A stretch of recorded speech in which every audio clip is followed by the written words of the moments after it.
Big bang theory جو ہے یہ ہمیں بتاتی ہے کہ کائنات کا آغاز کیسے ہوا،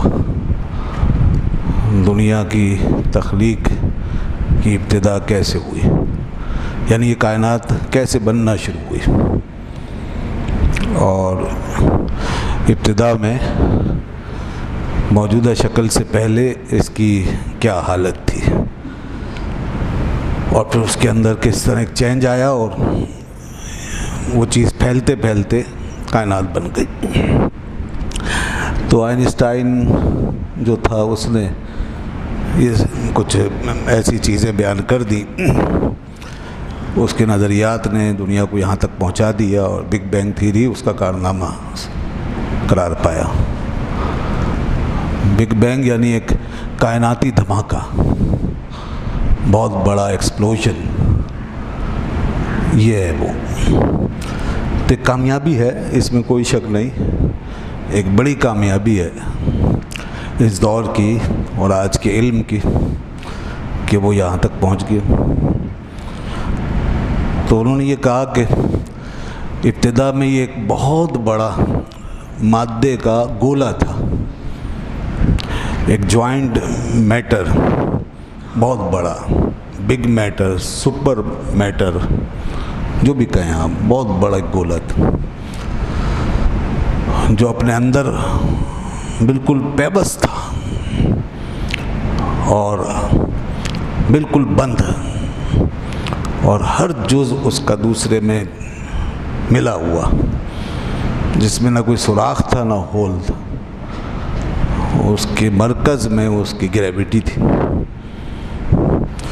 نہایت کثیف مگر بہت گرم، اس کے اندر گرمی تھی۔ پھر وہ اچانک پھٹ گیا، اس میں ایک دھماکہ ہو، جو اندر گریویٹی تھی اور الیکٹرو میگنیٹکس وہ قوت تھی، تو اس کی وجہ سے وہ پھٹ گیا، اور پھٹنے کے بعد بہت ہی تیزی سے سیکنڈوں کے اندر یہ سارا میٹر اپنے مرکز سے دور ہونا شروع اور پھیلنا شروع ہو گیا، اور بہت تیزی سے آگے بڑھنے لگا، یہاں تک کہ وہ پھیلتے پھیلتے کائنات بن گیا۔ یہ ہے وہ بگ بینگ تھیوری۔ اچھا، مزے کی بات یہ ہے کہ جب بگ بینگ تھیوری دریافت ہوئی تو سائنسدانوں نے کہا، اور ان لوگوں نے خاص طور پہ جو خدا کو نہیں مانتے، ایتھیسٹ جو کہلاتے ہیں، تو انہوں نے کہا لو جی، کائنات کا مسئلہ حل ہو گیا، خدا کا مسئلہ بھی حل ہو گیا۔ خدا کو ماننے والے اب تک یہی کہلواتے تھے کہ کائنات خدا نے بنائی، اب ہمیں پتہ چل گیا کائنات کیسے بنے۔ تو یہ بگ بینگ تھیوری ہمیں بتاتی ہے کہ کائنات ایسے بنے۔ تو پھر وہ ہم سے کہتے ہیں کہ دیکھو خدا کہاں ہے، ہم ان سے کہتے ہیں کہ جو خدا یہاں تھا وہی خدا وہاں ہے۔ خدا سے کیسے بچ سکتے ہو؟ جو سوال بگ بینگ تھیوری کے دریافت ہونے سے پہلے تمہارے ماتھے پہ چپکا ہوا تھا، وہ بگ بینگ کے بعد بھی چپکا ہوا، اس لیے کہ یہ اتنا بڑا مادے کا گولا آیا کہاں سے؟ ہمیں یہ بتاؤ، یہ خود بخود آ گیا؟ اچھا، پھر جب چلو خود بخود آ گیا تو پھر جیسے وہ تھا ویسے ہی رہتا، اسے کیا ضرورت تھی پھٹنے کی؟ کیوں پھٹ گیا خامخواہ؟ آپ نے کہا اس کے اندر قوتیں تھیں، اس کی وجہ سے یہ سب ہوا، تو وہ قوتوں کو مشتعل کس نے کیا؟ اس میں گریویٹی کس نے رکھی تھی؟ اس میں قوتیں کس نے رکھی تھی؟ تو کیوں یہ سب ایک دم سے عمل شروع ہو گیا؟ کیوں پھٹ گیا؟ کیوں پھر یہ کائنات بننا شروع ہو گئی؟ تو اس کا جواب کون دے؟ اس سے آخری وقت تک یہ سوالات ہوتے رہے۔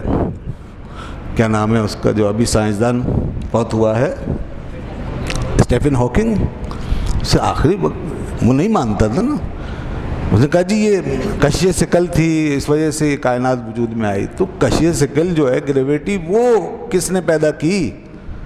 اس کا سبب کون تھا؟ تو وہ اس کا جواب نہیں ہے ان کے پاس.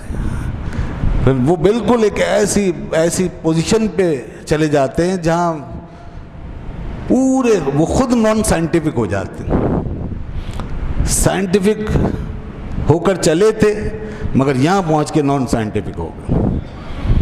سائنس ہر چیز کے سبب کی بات کرتی ہے نا. ہمیں یہاں سے الف بے تے سے سکھایا سبب، اس کا سبب، اس کا سبب، اس کا. ہم نے یہ سبق اچھی طرح پڑھ لیا. اس کا سبب، اس کا سبب، اس کا سبب، اس کا کاز، اس کا کاز، اس کا یہ، اس کا سب کی ریزن بتا دیے. جب آپ اس آخری نقطے پہ پہنچے تو ہمیں تو سبق یاد تھا. ہم نے کہا اس کا سبب، آپ کہنے لگے اس کا سبب کوئی نہیں. اپنا سبق خود بھول گئے. ہمیں الف سے لے کر یہ تک سارے سبب پڑھاتے پڑھاتے آخر میں جب ہم نے پوچھا اس کا سبب، اس کا سبب کوئی نہیں ہے.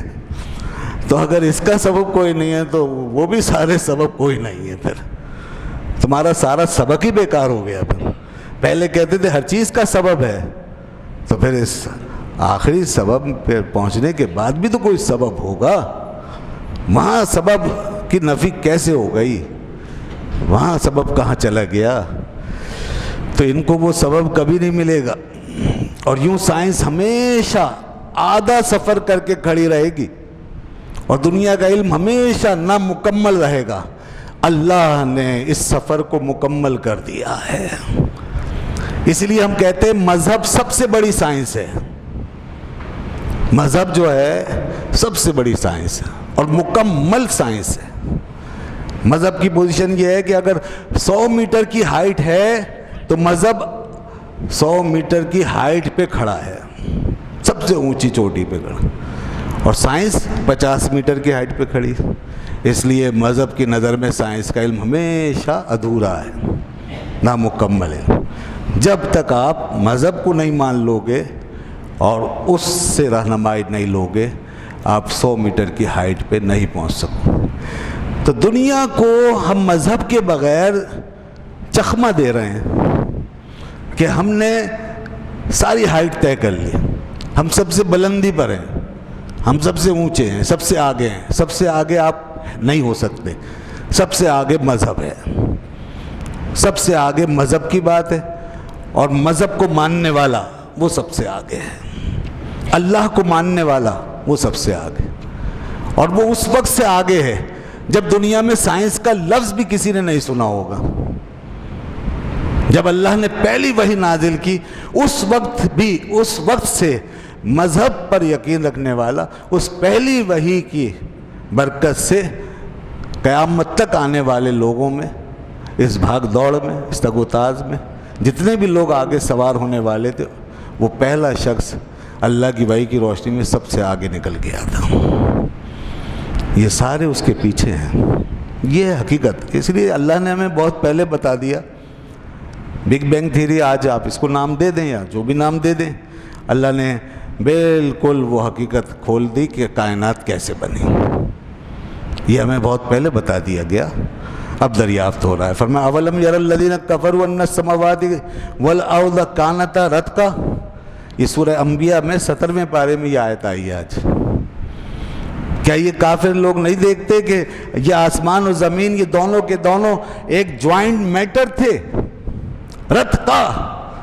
رتق عربی میں کہتے ہیں کہ ایسی چیز کو جو آپس میں پیوستہ ہو، جڑی ہوئی ہو، بند مادہ. جو چیز بند جس میں کوئی سوراخ نہیں، وہ آپس میں جوائنٹ ہے.